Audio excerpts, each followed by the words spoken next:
السلام علیکم ورحمۃ اللہ وبرکاتہ۔ آج میں ایک سچی اور دل کو چھو لینے والی کہانی آپ کو سنانے جا رہا ہوں۔ یہ ایک ایسے نوجوان کی کہانی ہے جو گناہوں میں ڈوبا ہوا تھا، دنیا میں مگن تھا، آخرت کو بھول چکا تھا۔ ایک دن یہ شخص قبرستان گیا اور اس نے وہاں جو دیکھا اس نے اس کی زندگی کو بدل دیا۔ تو آج کی ویڈیو میں ہم جانیں گے کہ موت کی یاد اور استغفار کیسے انسان کو بدل دیتے ہیں۔ آج کی ویڈیو آخر تک دیکھیں، ہو سکتا ہے کہ یہ ویڈیو آپ کی زندگی بھی بدل دے۔ دیکھیں، ایک شخص تھا جو گناہوں میں ڈوبا ہوا تھا، دنیا کے کھیل تماشے میں مگن تھا، گم تھا۔ یہ شخص اللہ سے دور ہو چکا تھا، نمازیں چھوڑ چکا تھا، استغفار اس کو چھوڑ چکا تھا، غفلت کی زندگی گزار رہا تھا۔ ایک دن اس شخص کے کسی عزیز کا انتقال ہوا اور یہ اس کے جنازے میں شرکت کے لیے قبرستان پہنچا۔ تو قبرستان میں جب میت کو قبر میں اتارنے لگے تو یہ اس وقت وہاں قبر پر پہنچا اور اس نے دیکھا کہ میت کو قبر میں اتارا جا رہا ہے اور پھر لوگ اس کے اوپر مٹی ڈال رہے ہیں اور مٹی ڈالنے کے بعد پھر وہاں سے لوگ جا رہے ہیں۔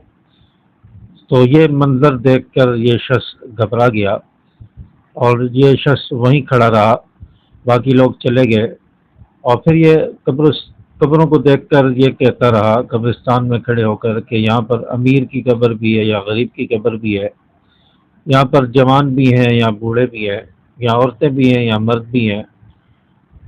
کل یہ بھی دنیا کی زندگی میں مگن تھے، ہنس رہے تھے، اپنی زندگی گزار رہے تھے، آج منو مٹی تلے یہ سو رہے ہیں۔ کل ہو سکتا ہے کہ یہاں میری قبر بھی بنے، میں نے بھی یہاں آنا ہے، میری قبر بھی یہاں بننی ہے۔ پھر یہ شخص سوچتا رہا اور کہتا رہا کہ اگر آج یہاں میری قبر ہوتی اور مجھے لوگ دفن کر رہے ہوتے، میری قبر بن رہی ہوتی تو میرے پاس کیا تھا؟ میرے پاس گناہ ہوتے یا نیکیاں؟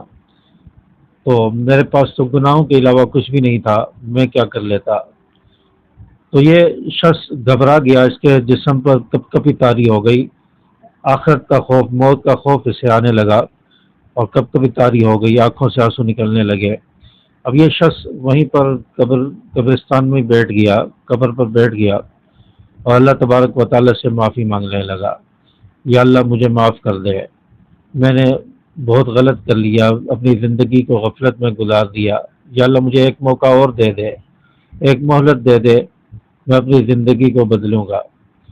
چونچہ اللہ تبارک و تعالیٰ نے اس کی دعا کو قبول کیا اور اس قبرستان کے اس منظر نے اس کی زندگی کو ایسے بدلا، ایسے چینج کیا کہ یہ شخص نماز کا پابند بھی بن گیا اور یہ شخص استغفار کرنے لگا، استغفار اس کا معمول بن گیا اور نیکی کے کاموں میں بڑھ چڑھ کر حصہ لینے لگا، آخرت کو یاد رکھنے لگا، موت کا خوف اسے آنے لگا اور یہ شخص روزانہ اپنی موت کو یاد کرتا، آخرت کا خوف اس کے آگے ہوتا۔ دیکھیں، موت کی یاد اور استغفار یہ انسان کو سیدھا کر دیتے ہیں، انسان کی زندگی بنا دیتے ہیں اور استغفار انسان کو اللہ کے قریب کر دیتا ہے۔ آپ صلی اللہ علیہ وسلم کی حدیث مبارکہ ہے کہ دنیا کی لذتوں کو چھوڑ دینے والی چیز یعنی موت کو کثرت سے یاد کیا کرو۔ موت کی یاد انسان کو گناہوں سے بھی بچاتی ہے، برائیوں سے بچاتی ہے اور انسان اللہ کے خوف سے نیکیاں کرنے لگتا ہے، نمازوں کی پابندی کرتا ہے، برائیوں سے بچتا ہے۔ تو موت کو کم از کم ایک مرتبہ دن میں ہمیں ضرور یاد کرنا چاہیے اور استغفار اس کو ضرور کرنا چاہیے اور اللہ تبارک و تعالیٰ سے ہمیشہ عافیت مانگنی چاہیے کہ یا اللہ میری آخرت اچھی کر دے، میری زندگی یہ اس کو چینج کر دے، میری زندگی بدل دے، میں تیرے قریب آ جاؤں، میں نمازوں کے قریب آ جاؤں، نماز پڑھنے والا بن جاؤں، میری زندگی ایمان والی بن جائے۔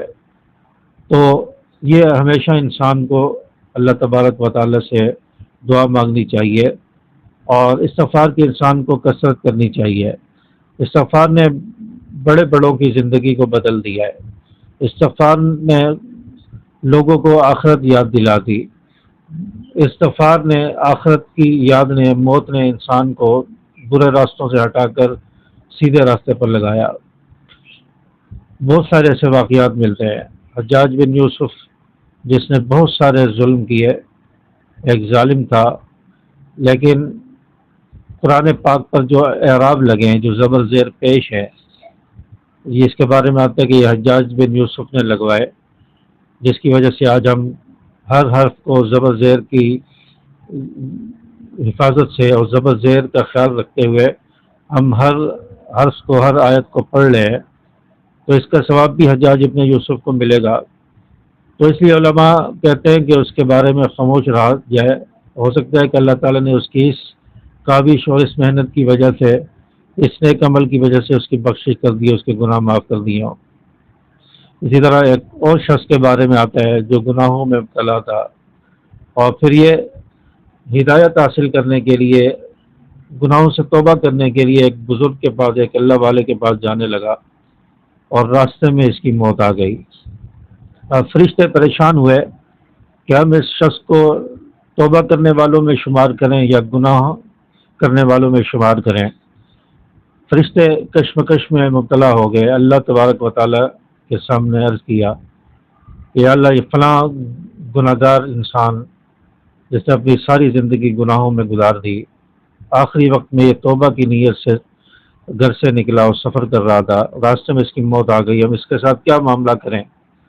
تو اللہ تبارک و تعالیٰ نے حکم دیا کہ اس کی زمین کو ناپا جائے۔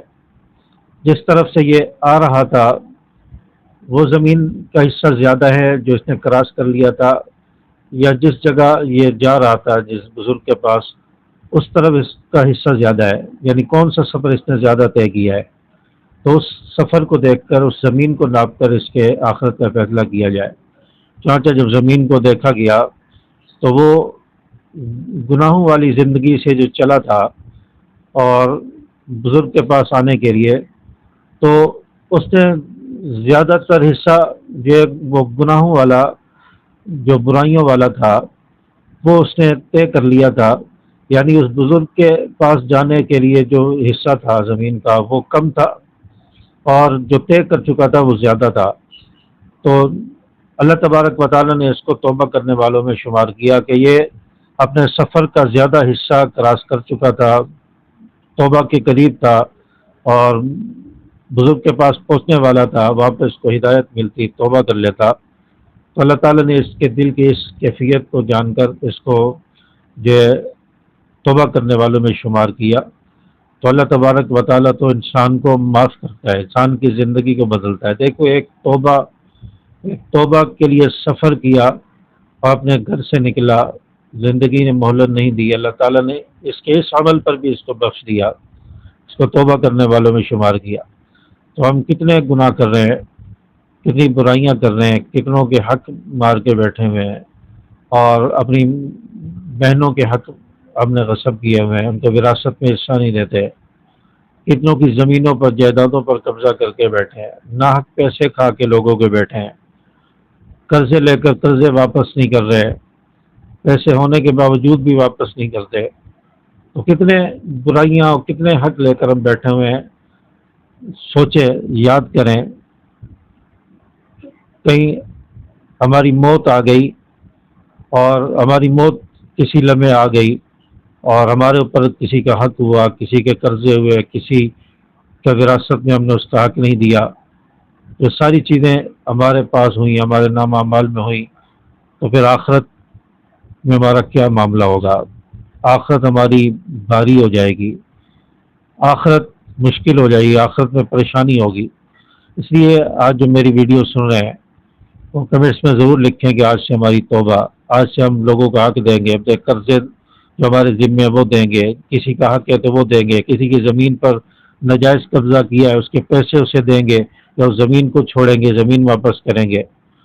تو یہ آج سے ہم عزم کرتے ہیں، کمنٹس میں ضرور لکھیں، اور آج سے یہ عزم کریں کہ ہم روزانہ 100 مرتبہ کم از کم استغفار کریں گے، اور دن میں 1 مرتبہ اپنی آخرت کو، اپنی موت کو یاد کریں گے اور اپنے گناہوں سے توبہ کریں گے۔ تو اپنی موت کو یاد کر کے سوئیں، اور رات کو سوتے وقت سورۃ الملک پڑھ کے سوئیں۔ اور جو شخص سورۃ الملک پڑھ کے سوتا ہے، حدیث مبارکہ میں آتا ہے کہ اگر اس کی رات میں موت آ گئی تو اللہ تعالیٰ اسے جہنم سے بچائیں گے، اور یہ صورت سفارش کر کے اس شخص کو جنت میں لے جائے گی اور عذاب قبر سے اس شخص کو بچائے گی۔ تو اس اتنی برکت ہے سورۃ الملک پڑھنے کی، اس کو عشاء کے بعد یا سونے سے پہلے پڑھ لیا کریں۔ اللہ تبارک و تعالیٰ سے دعا ہے کہ اللہ تبارک و تعالیٰ ہماری زندگی میں بھی چینج لائے، ہمارے گناہ بھی اللہ معاف کر دے، ہمیں بھی آخرت کا خوف نصیب فرمائے، گناہوں سے بچنے کی توفیق عطا فرمائے۔ امید ہے کہ میری باتیں آپ کو سمجھ آئی ہوں گی۔ ویڈیو اچھی لگی ہو تو اس کو لائک کریں، اپنے دوسرے دوستوں کے ساتھ شیئر کریں، شاید ہمارے شیئر کرنے سے کسی کی زندگی بدل جائے، اور چینل کو سبسکرائب کر کے بیل کے آل بٹن کو پریس کریں۔ السلام علیکم ورحمۃ اللہ۔